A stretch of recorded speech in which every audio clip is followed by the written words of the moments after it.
તો આજે આપણે આ વિડીયોમાં જોઈશું કે સસ્તન પ્રાણીઓ છે એ કેટલા લુપ્ત થઈ રહ્યા છે, કેટલા લુપ્ત થવાના છે અને તેની અમુક ખાસિયતો કે સસ્તન પ્રાણીઓના વર્ગની ખાસિયત શું છે. તો વિડીયો પૂરો જોજો જેથી તમને આ માહિતી મળી રહે.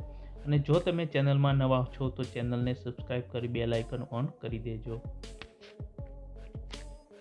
દુનિયામાં અંદાજે 5096 જાતિના સસ્તન પ્રાણીઓ પૈકી ભારતમાં 390 વન્ય સસ્તન અને ગુજરાતમાં 107 જાતિના વન્ય અને 12 જાતિના પાલતુ પ્રકારના સસ્તન પ્રાણીઓ નોંધાયેલ છે.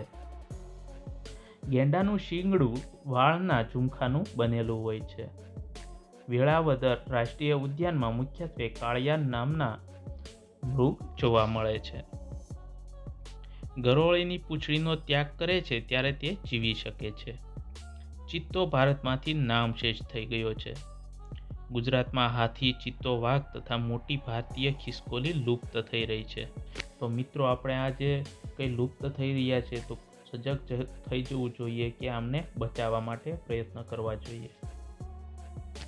ગુજરાતમાં હેણોતરો, ગજ, રણબિલાડી, રણલોકડી, મોટી ઉડતી ખિસકોલી, અજગર, કીડીખાવ વગેરે ભયના આરે મુકાયેલ પ્રાણીઓ ગણાય છે, કેમ કે તેમના કુદરતી રહેઠાણો સમાવનોની અવદશા થતાં વસ્તી ઘટતી જાય.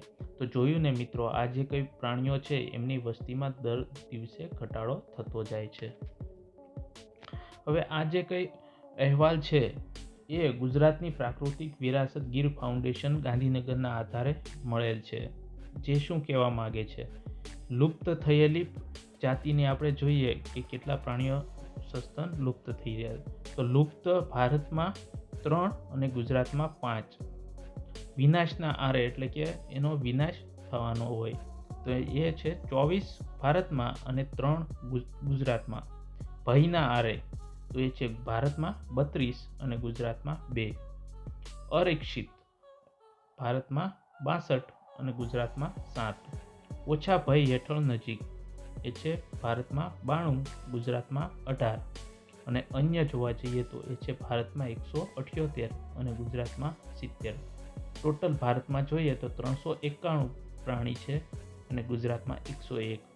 તો મિત્રો આ જે કંઈ લિસ્ટ છે એ સસ્તન પ્રાણીઓની એ ભયના આરે લુપ્ત થવાથી લઈને ભયના આરે અરક્ષિત બધી જ આપેલી છે. તો મિત્રો આપણે પણ જોવું જોઈએ કે પ્રાણીઓ કઈ રીતે બચી શકે, તો આપણી આવનારી પેઢી પણ આ પ્રાણીઓને જોઈ શકે. નહીતર પછી આપણે એને ચિત્રમાં જ બતાવવાના રહેશે કે આવા આવા પ્રાણીઓ ભૂતકાળમાં હતા. તો મિત્રો તમને આ વિડીયો કેવો લાગ્યો એનો અભિપ્રાય તમે કોમેન્ટમાં તમારા શબ્દોમાં જણાવજો અને પ્લીઝ લાઈક કરજો વિડીયોને. અને જો ચેનલમાં નવા હો તો ચેનલને સબસ્ક્રાઈબ કરજો અને આ વિડીયો બને એટલો તમારા મિત્રોને પણ શેર કરજો. તો મળીએ હવે બીજા વિડીયોમાં. ત્યાં સુધી ધન્યવાદ. જય હિન્દ, જય ભારત.